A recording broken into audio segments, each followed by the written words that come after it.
प्यारे बहनों और भाइयों, मेरा नमस्कार स्वीकारो। देखिए, आज हम आपके लिए ज्योतिष में आपके लिए बता रहे हैं कि 4, 8 या शनि साढ़े साती कौन कौन पर लग रही है और किस किस पे समाप्त हो गई है। ये आज का हमारा विषय है। तो देखिए, मैं आपके लिए पहले ही पूरे पत्ते खोल देता हूँ। आपको यूट्यूब पर करोड़पति लखपति तो बना ही रहे हैं कि भाई ये राशि वाले होंगे, वो राशि वाले होंगे। तो देखिए, ये प्रारब्ध का मामला चल रहा है और ये पिछले कर्मों को ज़्यादातर शनि देखता है।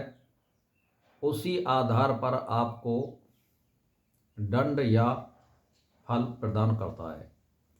कोई भी आदमी लखपति या करोड़पति होने वाला नहीं है और कोई समाप्त होने वाला नहीं है।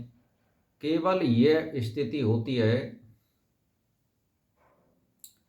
कि यदि आपकी कुंडली में केंद्र त्रिकोण योग कम से कम 3 हों, या धर्म त्रिकोण योग, या ऐश्वर्य त्रिकोण योग, या प्रकृति त्रिकोण योग, या संन्यास त्रिकोण योग, इनमें से यदि केंद्र त्रिकोण योग 3 हो और जो धर्म त्रिकोण योग या ऐश्वर्य त्रिकोण योग या संन्यास या प्रकृति त्रिकोण योग में से 2 हों, तो आपको सब कुछ मिलने वाला है जिन पर से 4, 8, 12 या शनि की साढ़े साती समाप्त हो गई है। तो देखिए, कर्क राशि वाले के लिए आपके बता रहा हूँ 8वां शनि 29 मार्च को समाप्त हो गया है। तो बस ये है कि आप ये नहीं है कि आप करोड़पति पति बन जाएं। जो आप काम कर रहे हैं वो थोड़ी गति पकड़ जाती है, इतना फर्क पड़ता है। यदि कुंडली में केंद्र त्रिकोण योग या ऐश्वर्य त्रिकोण योग, धर्म त्रिकोण योग और प्रकृति और संन्यास योग है तो आप छलांग मार सकते हैं, इतना फर्क पड़ेगा इसमें। अब जो है 8वां शनि कर्क पे से समाप्त हो गया है। सिंह राशि पर 8वां शनि आरंभ हो गया है 29 मार्च 10:08 से आरंभ हो गया है। तो इस पर ये थोड़ी है कि आपका कोई नाश कर देगा, या हाँ ये हानिप्रद होता है, आप अच्छे कर्म करिए तो ये नहीं है कि आपको कोई मिटा सकता है। थोड़ी बहुत हानि वगैरह हो सकती है, बस इतना ही फर्क पड़ेगा। यदि मान के चलिए कि ये नहीं है कि आपको आसमान में तिर अर्श पर ला दे, ऐसा कुछ नहीं है। बस यही है कि थोड़ी बहुत गति जो आपके कर्मों में चल रही है उसमें कहीं ना कहीं कोई हानि दे सकता है, इतना फर्क इसमें पड़ता है। घबराने की कोई ज़रूरत नहीं है। और यदि आपकी कुंडली में ऐश्वर्य त्रिकोण योग या धर्म त्रिकोण योग हो तो मैं आपके लिए उदाहरण दे दूं। जैसे मोदी जी की राशि जो है वृश्चिक राशि थी और वहाँ चौथा शनि चल रहा था। इस 29 मार्च को उनकी जो चौथा जो ढैया था वो उतर गया है। तो अब क्या फर्क पड़ा आप समझ लीजिए कि वो राजा की भूमिका में है और धन संपदा की भूमिका में है, पद की भूमिका में है, प्रतिष्ठा की भूमिका में है। तो देखिए, चौथा जो शनि था उसने क्या किया कि बीजेपी का नेतृत्व करने वाले मोदी जी थे तो उन पर पूरा बहुमत नहीं आया है। तो लेकिन कहने का मेरा मतलब यह है कि वो प्रधानमंत्री भी बने। खुद जो जीतने वाले थे 2-4 लाख से, वो लगभग 1.5 लाख के लगभग से जीत पाए। तो उनको ये भी कसक रह गई। तो कमी तो करी लेकिन पूरी तरह से कोई विनाश नहीं कर पाया शनि। तो कहने का मतलब ये असर आता है क्योंकि इनकी कुंडली में इस तरह की स्थिति है। मोदी जी की में केंद्र त्रिकोण योग है और ऐश्वर्य त्रिकोण योग और धर्म त्रिकोण योग उनकी कुंडली में मौजूद है। तो बस इतना ही फर्क पड़ेगा। अब वो यहाँ से स्वतंत्र हो गए तो और बढ़िया स्थिति हो जाएगी।